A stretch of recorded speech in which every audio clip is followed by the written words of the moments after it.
Hello everyone and welcome again to Psycho. Uttarakhand बंदरगाह के लिए फॉरेस्ट्री के टॉपिक्स को हम देख रहे थे। पिछली वीडियो में हमने forest in Uttarakhand, temperate and sub temperate forest, important forest resources of Uttarakhand, important timber plant, minor forest product, ये जितने भी टॉपिक्स हैं इन सबको हमने पिछली वीडियो में कवर किया था। आज की वीडियो में हम forest mensuration, pathology and entomology, ये जो 3 टॉपिक दिए हैं काफी इंपॉर्टेंट टॉपिक है फॉरेस्ट से रिलेटेड, तो इनको हम आज की वीडियो में कवर करेंगे। ओके, तो चलिए वीडियो को शुरू करते हैं। तो चलिए स्टार्ट करते हैं। सबसे पहले देखते हैं फॉरेस्ट मेंसुरेशन। फॉरेस्ट मेंसुरेशन क्या होता है? Forest mensuration is the science of measuring physical characteristics of forest such as tree height, diameter, volume, density and growth.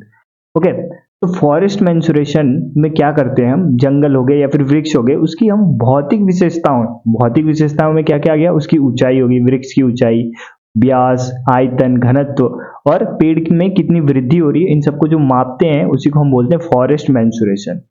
समझ में आ गया? अब फॉरेस्ट मेंसुरेशन जरूरी क्यों है? तो this data is essential for managing forest resources. जो हमारे जंगल के जितने भी रिसोर्सेज हैं, संसाधन है, उन सबको मैनेज करने के काम आ सकता है ये। अगर हमने फॉरेस्ट मेंसुरेशन किया तो उसको हम इजीली मैनेज कर सकते हैं। दूसरा, एस्टिमेटिंग टिम्बर यील्ड, जो लकड़ी प्राप्त होती है उसको हम एस्टिमेट कर सकते हैं, उसका अनुमान लगा सकते हैं कितनी लकड़ी मिलेगी। ठीक। प्लानिंग सस्टेनेबल फॉरेस्ट प्रैक्टिस, अगर हम फॉरेस्ट मेंसुरेशन करेंगे तो इससे हमें पता चल जाएगा कि जो आगे की प्लानिंग होनी चाहिए, वृक्षों को किस प्रकार से देखभाल करना चाहिए जिससे उनकी ग्रोथ बढ़ती जाए, तो ये सब पता चल जाता है हमें फॉरेस्ट मेंसुरेशन से। Okay, the measurement help forest manager make inform decision about resource utilization and conservation. तो जो फॉरेस्ट मैनेजर होते हैं, जो मैनेज करते हैं इन सब चीजों को, तो उनको एक आइडिया लग जाता है इन सब जो भी डेटा मिलता है, मेंसुरेशन जो नाप जोक करते हैं उससे जो भी डेटा मिलता है, तो जो फॉरेस्ट का मैनेजर होता है उसको एक डिसीजन लेने में आसानी होती है। किस एरिया में वृक्षों का ग्रोथ नहीं हो रहा है, ठीक है, इस टाइप से, या फिर किस एरिया में वृक्षों का ग्रोथ सबसे ज्यादा हुआ है, अगर वहां हुआ है तो क्यों हुआ है। ठीक है, तो ये सब होता है इसमें। अब आगे देखते हैं की कॉन्सेप्ट इन फॉरेस्ट मेंसुरेशन देखते हैं। अब फॉरेस्ट मेंसुरेशन में हम क्या क्या पढ़ते हैं वो देखते हैं। पहला, ट्री मेजरमेंट, वृक्ष माप, वृक्ष को हम मापते हैं। तो देखिए वृक्ष में क्या क्या मापते हैं, उसे ट्री में क्या क्या मापा जाता है। पहला, डायमीटर एट ब्रेथ हाइट, जो डायमीटर एट ब्रेथ हाइट, इसको डीबीएच भी बोलते हैं। डीबीएच ये बार बार आएगा अभी, ठीक है। तो DBH is the diameter of tree measure at 1.3 metre, metre में इतना और फीट में कितना होगा 4.5 अबव द ग्राउंड। देखिए ये ग्राउंड है, ये पेड़ लगा हुआ है, पेड़ लगा हुआ है, तो ग्राउंड से 1.3 मीटर की ऊंचाई पे जो वृक्ष है उसका डायमीटर, उसका परिधि नापेंगे, उसकी मोटाई नापेंगे कितना है, तो उसी को बोलते हैं डीबीएच बोलते हैं। Okay, this is a standard measurement use to estimate the size, age and volume of the tree. अब डीबीएच मापने से हमें क्या क्या मिल जाता है? पहला, एक तो साइज का पता चल जाता है पेड़ का, एज का भी पता चल जाता है और वॉल्यूम का भी, आयतन का भी पता चल जाता है कि इससे कितनी लकड़ी प्राप्त होगी। ओके, तो डीबीएच यानी कि diameter at breast height. Next देखते हैं ट्री हाइट, वृक्ष की ऊंचाई, the vertical distance from the base of the tree to the top. Okay, फिर से पेड़ बना देता हूं, ये हो गया जमीन, ये पेड़ हो गया। तो जमीन से पूरे टॉप तक की, शिखर तक जितनी भी ऊंचाई है, इसी को बोलते हैं ट्री हाइट। वृक्ष की ऊंचाई यही हो गया, बॉटम से लेकर टॉप तक। Okay, tree height is essential for estimating timber volume and calculating the tree growth. तो इससे क्या पता चलता है कि जो वृक्ष में वृद्धि कितनी हो रही है। दूसरा, टिम्बर यानी लकड़ी का आयतन कितना है, जिससे हमें लकड़ी प्राप्त होगी उसका आयतन कितना होगा, इससे भी पता चल जाता है। ठीक। नेक्स्ट देखते हैं क्राउन विड्थ। क्राउन विड्थ बहुत ज्यादा इंपॉर्टेंट है, पूछा जा सकता है एग्जाम में। क्राउन विड्थ होता क्या है? फिर से पेड़ बना लेते हैं, ये पेड़ बन गया, ये तो तना हो गया उसका, और जो ये है, ये जो फैल रहा है वृक्ष ऊपर, जो इसकी शाखाएं इधर उधर फैल रही है, इसकी चौड़ाई जो हम निकालेंगे कितना चौड़ा है, इसी को बोलते हैं crown width. Okay, crown width ये हो गया। This refer to the horizontal spread of trees canopy. Canopy इसको बोलते हैं ना, साइंस की लैंग्वेज में कैनोपी बोलते हैं। Okay, the upper branch of the tree, इसको अपर ब्रांच ऑफ ट्री बोल सकते हैं, जो ऊपर की शाखाएं होती है। It can indicate the trees health and growth potential. तो इससे क्या पता चल जाता है हमें कि ट्री की जो हेल्थ है वो कैसी है और इसमें जो वृद्धि होने वाली है होगी या नहीं होगी। अगर इसकी वृद्धि कम होगी, इसका मतलब कि ये इसकी हेल्थ अच्छी नहीं, या फिर इसमें वृद्धि वृद्धि इसकी रुक गई है, और इसका जो क्राउन विड्थ है वो चौड़ा होगा, तो इससे क्या पता चलेगा वृक्ष की हेल्थ क्या है, अच्छी है। ठीक। नेक्स्ट है वॉल्यूम एस्टिमेशन, यानी कि आयतन का अनुमान। अभी हमने क्या देखा था, वृक्ष का माप था वो देखा था, अभी देखते हैं कि उसका आयतन कैसे निकालते हैं। तो वॉल्यूम ऑफ ट्री, वृक्ष का आयतन कैसे निकालते हैं? The amount of timber in tree usually express in cubic meter और बोर्ड फीट। देखिए बहुत ज्यादा इंपॉर्टेंट है, पूछा जा सकता है कि जो लकड़ी होता है, जो पेड़ों से हमें लकड़ी प्राप्त होता है, उसको हम पहले तो आयतन में मापते हैं। अमाउंट उसका क्या है, आयतन में, और उसका यूनिट क्या होता है, तो वो होता है क्यूबिक मीटर या फिर बोर्ड फीट, ये दो होता है। ठीक है, ये याद रखना है, पूछा जा सकता है कि वॉल्यूम ऑफ ट्री का यूनिट क्या होता है, यूनिट किस यूनिट में निकालते हैं, तो क्यूबिक मीटर या फिर बोर्ड फीट में। अब इसका जो आयतन है, वो आयतन निकालने के बहुत सारे तरीके होते हैं। तो method of estimating volume include formula, कुछ फॉर्मूले होते हैं, और कुछ एलोमेट्रिक इक्वेशंस होते हैं, कुछ समीकरण होते हैं। ठीक, और जो ये समीकरण है ये किससे रिलेटेड होते हैं, डीबीएच और ट्री की हाइट से, जो अभी हमने ऊपर देखा। अभी हमने ऊपर भी देखा ना कि डीबीएच से हम जो लकड़ी होती है उसका आयतन निकाल सकते हैं, और ट्री हाइट से भी हमने देखा कि लकड़ी का आयतन निकाल सकते हैं। तो जो एलोमेट्रिक इक्वेशंस होते हैं उसमें हम डीबीएच और ट्री हाइट का यूज करके जो वॉल्यूम ऑफ ट्री निकाल सकते हैं, और साथ में कुछ फॉर्मूले होते हैं, वो फॉर्मूले अभी हम नीचे देखेंगे। देखिए फॉर्मूले देखते हैं, कौन कौन से फॉर्मूले वॉल्यूम ऑफ ट्री निकालने का, आयतन निकालने का फॉर्मूला। देखिए पहला है स्मेलियन फॉर्मूला और ह्यूबर फॉर्मूला। दो फॉर्मूले इंपॉर्टेंट है, बहुत ज्यादा इंपॉर्टेंट है। पूछा जा सकता है, इस टाइप से क्वेश्चन आएगा कि स्मेलियन फॉर्मूला किससे संबंधित है, तो इसका आंसर क्या हो गया कि ट्री की वॉल्यूम निकालने के काम आता है। ठीक है, पेड़ के आयतन को निकालने के लिए हम स्मेलियन फॉर्मूला और ह्यूबर फॉर्मूला का यूज करते हैं। Smalian formula V I is equal to 1/2 into F into L D A square plus D B का स्क्वायर। ओके, और ह्यूबर फॉर्मूला, ये ह्यूबर फॉर्मूला लिखा हुआ है जहां पे वी आई क्या है, लॉग। अब देखिए लॉग क्या होता है, पेड़ के तने को हम काटते हैं, ये तना काटा, तो जो ये बना गट्ठा बोलते हैं ना हिंदी में इसको, तो ये जो इसको जो ये तने को काट के जो हमने एक पीस निकाला लकड़ी का, इसको ही बोलते हैं लॉग। और इस लॉग का ही हम क्या निकालते हैं, आयतन निकालते हैं। और इसी को क्योंकि लॉग के रूप में बेचा जाता है लकड़ी को, अगर कहीं पे भी बेचना हो, पेपर मिल में बेचना हो या जो भी फर्नीचर के दुकानों में बेचना हो, तो हम सीधे लॉग को बेचा जाता है। ओके, इस लॉग को बेचा जाता है, तो इसका आयतन निकाला जाता है। तो आयतन निकालने के फॉर्मूले भी होते हैं और समीकरण भी होते हैं। तो फॉर्मूले को हम डिस्कस कर रहे थे, उसमें स्मेलियन फॉर्मूला और ह्यूबर फॉर्मूला दो इंपॉर्टेंट है। तो देखिए इसमें स्मेलियन फॉर्मूला भी ये है, जो ये ऊपर लिखा हुआ है स्मेलियन फॉर्मूला है। तो इसमें वी आई क्या है, log volume at ith meter. फिर एल क्या है, लेंथ ऑफ लॉग, इसकी लंबाई, इस लॉग की लंबाई कितनी मीटर में वो। एफ क्या है, मैट्रिक यूनिट, और ये फिक्स होता है, कांस्टेंट होता है, ये है 0.0000785। Okay, metric unit. फिर डी ए क्या होता है, डायमीटर, व्यास at the small log end. जो लॉग होता है एक साइड से मोटा भी हो सकता है, एक साइड से पतला हो सकता है। तो जो जो पतली साइड है, जो कम मोटा है, उस साइड का जो डायमीटर, उस साइड का जो व्यास है वो। फिर डीवी क्या है, जो बड़े साइड वाला व्यास है, मोटे साइड वाला, उसको। और ये दोनों किसमें, सेंटीमीटर में। और डीएम क्या है, डायमीटर एट मिड लेंथ, बीच में इसका कितना डायमीटर है, बीच में लॉग के बीच का डायमीटर कितना है, ये इन सबको इसमें रखेंगे तो हमें वॉल्यूम मिल जाएगा लॉग का। ठीक, इसी प्रकार ह्यूबर फॉर्मूला भी है।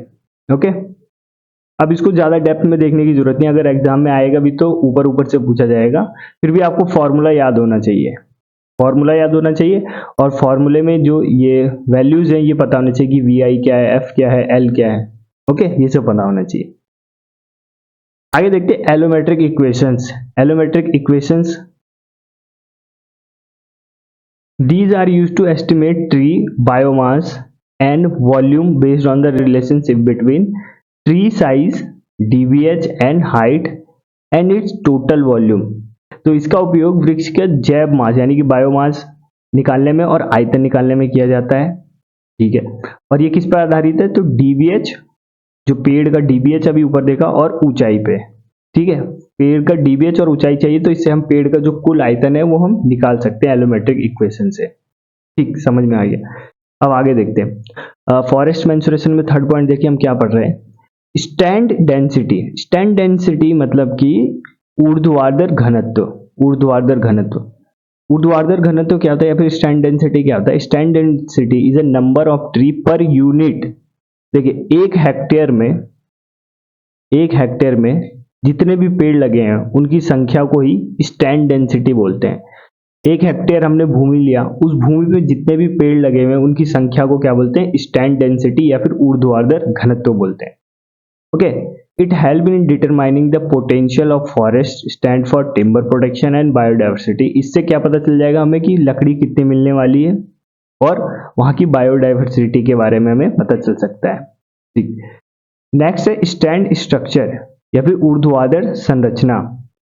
ऊर्ध्वाधर संरचना भी सेम ऐसे ही, देखिए एक हेक्टेयर भूमि लिया हमने, एक हेक्टेयर भूमि में वृक्ष जो लगे हुए उनकी प्रजातियां कौन सी है, ठीक, और उनका साइज क्या है, इसी को क्या बोलते हैं? स्टैंड स्ट्रक्चर बोलते हैं। ठीक है, एक हेक्टेयर भूमि में या फिर एक यूनिट भूमि में जितने भी पेड़ लगे हुए हैं उनकी स्पीसीज और उनका साइज, जो भी उनका साइज क्या है उसी को बोलते हैं स्टैंड स्ट्रक्चर बोलते हैं। ठीक, अब ये तीन टाइप के होते हैं। एक होता है इवन एज। इवन एज मतलब कि समकालीन, मतलब कि ऐसा बोल सकते हैं कि इसमें जो इस भूमि में जितने भी पेड़ होंगे उन सबकी आयु क्या होगी? एक जैसी होगी, या फिर ऐसे बोल सकते हैं कि इनको एक साथ ही लगाया गया होगा इसलिए इनका जो आयु है वो एक जैसा है। फिर होता है अनइवन एज यानी कि असमकालीन। इसमें एक बड़ा हो सकता है किसी और, इसकी एज कुछ हो सकती है, दूसरे की कुछ हो सकती है एज, तीसरे की कुछ हो सकती है एज, इस टाइप से। और एक होता है मिक्स एज। इसमें क्या होगा? बहुत सारे पेड़ की आयु एक जैसी यानी समकालीन भी है और कुछ पेड़ क्या है? असमकालीन भी है, यानी कि उनकी एज बहुत कम है या फिर बिल्कुल ही नए पौधे हैं। तो इसको क्या बोलते हैं? स्टैंड स्ट्रक्चर बोलते हैं। ठीक, आगे देखते हैं फॉरेस्ट इन्वेंट्री यानी कि one सूचीकरण। A systematic method of collecting data of tree, their species, size, condition over the large area. It help in assisting forest health and planning sustainable forest management. Forest inventory का मतलब क्या होता है कि एक data बनाया, उस data में क्या होगा कि कोई भी एक बड़ा सा एरिया है या फिर एक यूनिट एरिया ले लिया हमने, एक हेक्टेयर का ले लिया, उस एक हेक्टेयर एरिया में किस किस टाइप के स्पीसीज के पेड़ हैं, उनसे रिलेटेड उनका साइज, डायमीटर और किस काल से बिलोंग करते हैं, उनकी एज क्या है, ये सब जितना भी उनके रिगार्डिंग जितना भी डेटा होता है उसी को बोलते हैं फॉरेस्ट इन्वेंट्री।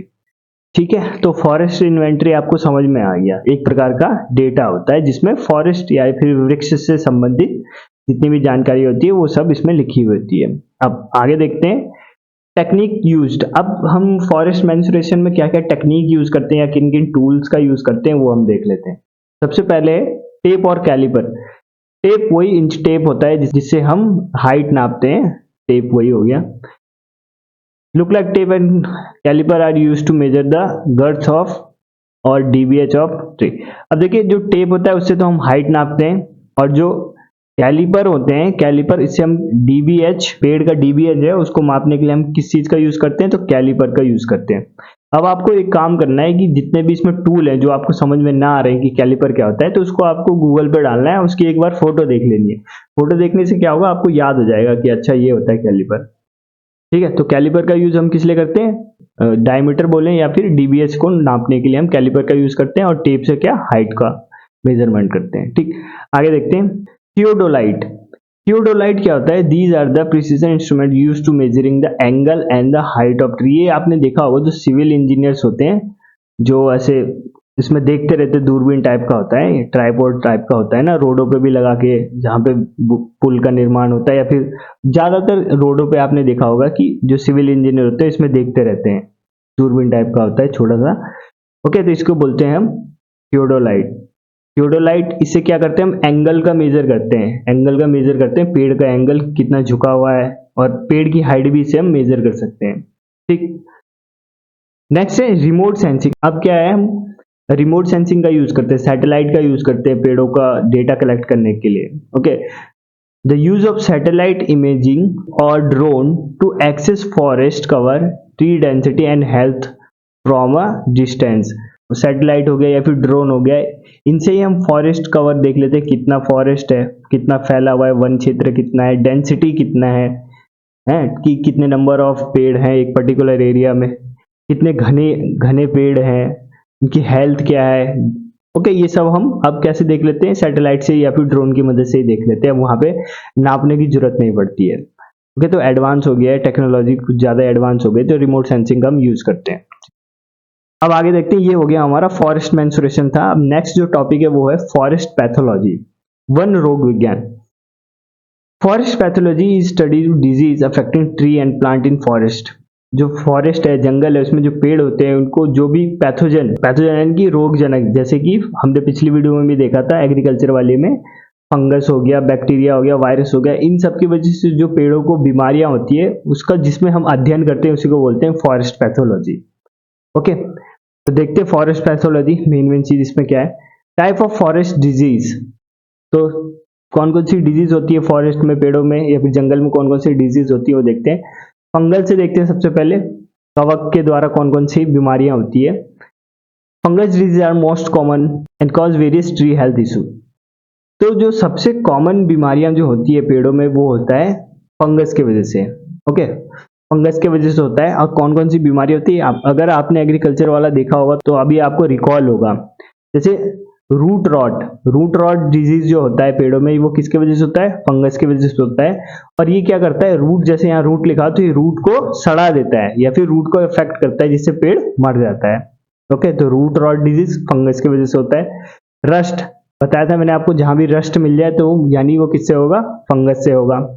ओके, तो ये क्या करता है, तो जो रस्ट जो बीमारी होती है फंगस की वजह से होता है। और ये किन पेड़ों में होता है, तो कॉनिफेरस में होता है। कॉनिफेरस हमने पिछली वीडियो में देखा है कौन कौन से होते हैं, देवदार हो गया, चीड़ का पेड़, स्प्रूस, ये सब पेड़ जो हो गए कॉनिफेरस होते हैं और इनमें फंगस की वजह से रस्ट नामक बीमारी होती है। और सबसे इंपॉर्टेंट जो बीमारी है वो है canker disease, canker. Okay, canker disease क्या होता है, ये भी फंगस की वजह से होता है पहली बात। ठीक, तो पूछा जा सकता है, बहुत ज्यादा इंपॉर्टेंट है कि कैंकर डिजीज, पेड़ों में होने वाला कैंकर डिजीज किसकी वजह से होता है, किस पैथोजन की वजह से होता है, वायरस, बैक्टीरिया या फिर फंजाई, तो फंजाई की वजह से होता है। Okay, fungi that affect tree bar disturb nutrition flow. Canker disease में क्या होता है, जो फंगस होता है वो वृक्ष की जो छाल होती है, बार्क होती है, उसको क्या करते हैं, इन्फेक्ट कर देते हैं और जो फ्लोएम होता है उसको खा जाते हैं ये, ठीक है, फंगस। तो इससे क्या होता है, जो न्यूट्रिशन फ्लो होता है, जो खाना ले जाता है पेड़, इसके वजह से ले जाता है ना, फ्लोएम की वजह से, तो वो ले जा नहीं पाता है, इसकी वजह से पेड़ की मृत्यु हो जाती है। तो कैंकर डिजीज में क्या होता है, पहले तो कहाँ पे अटैक होता है, बार्क पे होता है, छाल पे होता है। और इसमें करता क्या है, जो फ्लोएम होता है उसको ये डैमेज करते हैं। फ्लोएम डैमेज कर दिया, इसका मतलब न्यूट्रिशन फ्लो होगा नहीं उसमें पेड़ में, और वो एट द एंड पेड़ की मृत्यु हो जाएगी। ठीक, ये थे फंगस से होने वाले डिजीज। अब देखते हैं बैक्टीरिया और वायरस से होने वाले। बैक्टीरिया से देखिए, बैक्टीरियल कैंकर, ये तो कैंकर डिजीज बैक्टीरिया से भी होता है और फंगस से भी होता है, ये भी आपको ध्यान में रखना है। कैंकर डिजीज बैक्टीरिया और फंगस दोनों से होता है और ये किसको इफेक्ट करता है, छाल को इफेक्ट करता है, ठीक है, पेड़ की छाल या फिर बार्क को। वायरस की बात करें तो वायरस से रोग नहीं होते पेड़ में, बहुत कम रोग होते हैं, ठीक है, लेकिन फिर भी एक रोग आपको याद रखना है, ये cherry leaf roll virus. Cherry leaf roll virus ये क्या है, affect tree like cherries causing deformation in leaf. तो चेरी लीफ वायरस ये किस टाइप के पेड़ों में होता है, चेरी जैसे वृक्षों में होता है और उनको प्रभावित करता है, जिसमें क्या होता है, पत्तियों में क्या कर देते हैं, विकृतियां उत्पन्न कर देते हैं, यानी पत्तियों को डैमेज पहुंचाते हैं ये। तो चेरी लीफ रोल ये किसकी वजह से होता है, वायरस की वजह से होता है, ठीक। और वो मैंने आपको बता दिया कि जो वायरल डिजीज होती है पेड़ों में ये रेयर है, बहुत कम है। सबसे ज्यादा किसकी वजह से होता है, तो फंगस की वजह से, फंगाई की वजह से, ठीक। अब आगे देखिए, ट्री इम्यून रिस्पॉन्स, पेड़ों में भी प्रतिरक्षा प्रणाली होती है, तो उसको देख लेते हैं। Tree have an immune response that produce substance like phytolexin और lignin to protect against pathogen। तो देखिए, इंसान के तरह ही पेड़ों में भी क्या होता है, प्रतिरक्षा प्रणाली होती है। ये क्या करते हैं, कुछ प्रोडक्ट होते हैं जैसे कि फाइटोलैक्सिन और लिग्निन, इसका ये उत्सर्जन करते हैं ताकि जो पैथोजन हो गए हमारे बैक्टीरिया, फंजाई और वायरस, इन सब से ये बच सके, ठीक। तो ये आपको याद रखना है, पूछा जा सकता है एग्जाम में। फाइटोलैक्सिन और लिग्निन ये क्या है, पेड़ों के लिए प्रतिरक्षा प्रणाली प्रदान करते हैं फाइटोलैक्सिन और लिग्निन, ठीक याद रहेगा। नेक्स्ट आगे चलते हैं। आगे आज का हमारा थर्ड टॉपिक और लास्ट टॉपिक है फॉरेस्ट एंटोमोलॉजी, वन कीट विज्ञान। देखिए इसमें क्या करते हैं, forest entomology study of insect that live in forest.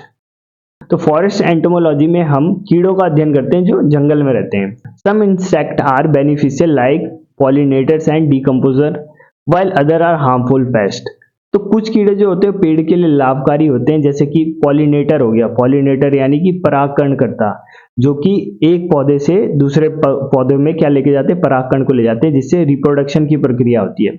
और डिकम्पोजर क्या होते हैं, जो पेड़ मर जाते हैं या मृत हो जाते हैं और जानवर या फिर जो मृत हो जाते हैं उनको डिकम्पोज कर देते हैं, अपघटित कर देते हैं। तो ये दोनों तो क्या हो गया, फ्रेंडली हो गया पेड़ के लिए, ठीक है, ये बेनिफिशियल हो गया उनके लिए, उनको कुछ ना कुछ प्रदान करेंगे, पॉजिटिव मिलेगा इससे। जबकि कुछ हार्मफुल पेस्ट होते हैं, कुछ हार्मफुल कीड़े भी होते हैं, अभी देखेंगे आगे, जो क्या करते हैं, पेड़ को डैमेज कर देते हैं, जो पेड़ को डैमेज पहुंचाते हैं, उनके हेल्थ को अफेक्ट करते हैं।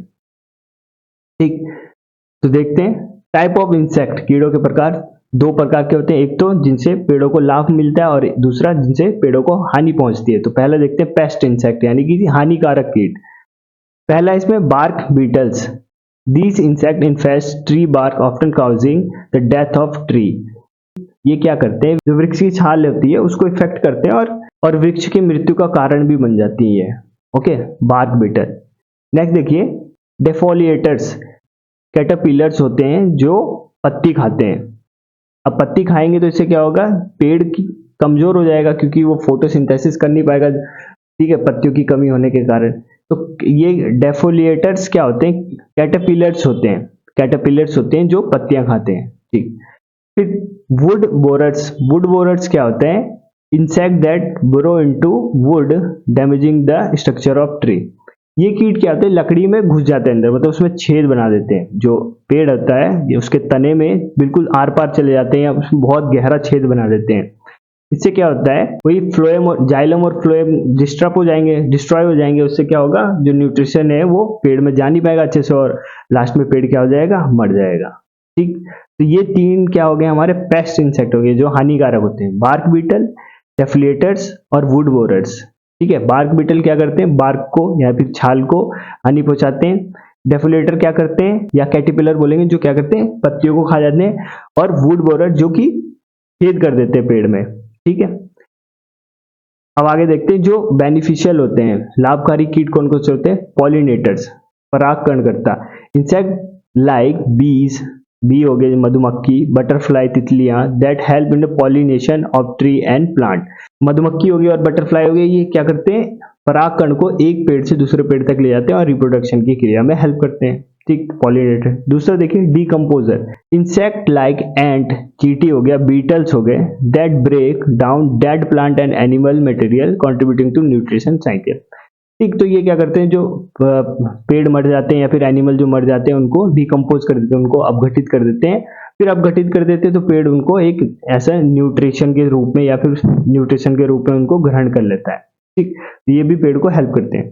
ठीक, आगे देखिए natural predator insect that feed on paste species controlling paste population. अब नेचुरल प्रेडेटर प्राकृतिक शिकारियां क्या होते हैं, जो पेड़ों को जो कीड़े नुकसान पहुंचाते हैं उनको खा जाते हैं, ये है ना, पेड़ों को जो कीड़े नुकसान पहुंचाते हैं अभी जो हमने ऊपर देखे उनको जो खा जाते हैं उन्हीं को बोलते हैं नेचुरल प्रेडेटर। तो ये भी पेड़ों को लाभ पहुंचाते हैं। ठीक है, अब आगे देखिए इंसेक्ट मॉनिटरिंग, कीट निगरानी। पहला इसमें फेरोमोन ट्रैप में क्या करते हैं, use to attract and trap specific insect species especially pest. तो इसमें क्या करते हैं, ऐसे कीड़ों को अट्रैक्ट करते हैं या उनको पकड़ते हैं जो पेड़ों को नुकसान पहुंचाते हैं। ठीक है, तो इसको बोलते हैं फेरोमोन ट्रैप। ठीक, फेरोमोन ट्रैप। नेक्स्ट है beat seeds and sweeping nets. तो these are use to collect insect from tree and forest floor. तो इस जो आपने देखा होगा ऐसे एक डंडा होता है, उस पर ऊपर में ऐसे नेट लगा होता है। ठीक है, तो इससे हम क्या करते हैं, जो कीड़े होते हैं जो पेड़ों को नुकसान पहुंचाते हैं उसको हम इससे पकड़ लेते हैं। ठीक, फिर light trap, this trap attract nocturnal insect. Nocturnal क्या होते हैं, जो प्रकाश की तरफ आकर्षित होते हैं, उनको बोलते हैं नॉक्टरल। तो नॉक्टरल इंसेक्ट को ये क्या करते हैं, ट्रैप कर लेते हैं। लाइट, हमने कहीं पे लाइट जला दिया ठीक है, तो वहां पे क्या होंगे, जो कीट पतंगे हैं वो इसकी तरफ अट्रैक्ट हो जाएंगे, फिर इनको हम पकड़ के इनको मार देते हैं। तो ये होता है लाइट ट्रैप। ठीक, नेक्स्ट देखते हैं इंसेक्ट कंट्रोल मेथड। कीट नियंत्रण विधियां कौन कौन सी होती है।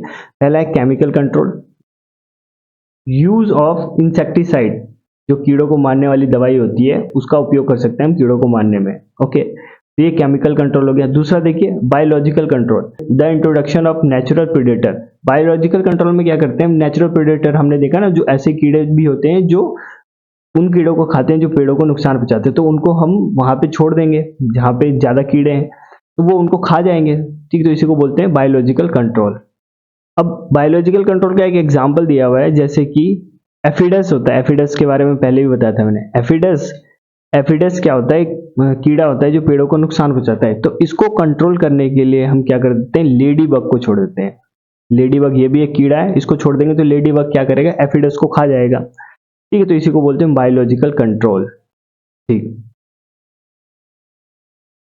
ठीक है, तो ये आज का आपका टॉपिक खत्म हो गया। अब एक बार सिलेबस देख लेते हैं। तो आज हमने क्या किया, फॉरेस्ट मेंसुरेशन कर लिया, पैथोलॉजी कर लिया, एंटोमोलॉजी कर लिया। ये तीनों टॉपिक बहुत ज़्यादा इंपॉर्टेंट है आपके एग्जाम के लिए, तीनों कवर कर लिया हमने। अब लास्ट में कुछ ये छोटे टॉपिक्स बचे हैं, इनको हम अगली वाली वीडियो में कर लेंगे। ठीक है, लास्ट वीडियो आएगी, उसके बाद फॉरेस्ट्री का आपका कंप्लीट हो जाएगा। उसके बाद सिर्फ मैं आपको एक मॉक और करवा दूंगा, एमसीक्यू करवा दूंगा, और उसके बाद फॉरेस्ट्री आपको कहीं और पढ़ने की जरूरत नहीं पड़ेगी। ठीक है, तो कमेंट के माध्यम से जरूर बताइए आपको वीडियो कैसी लगी। मिलते हैं नेक्स्ट वीडियो में। जय हिंद।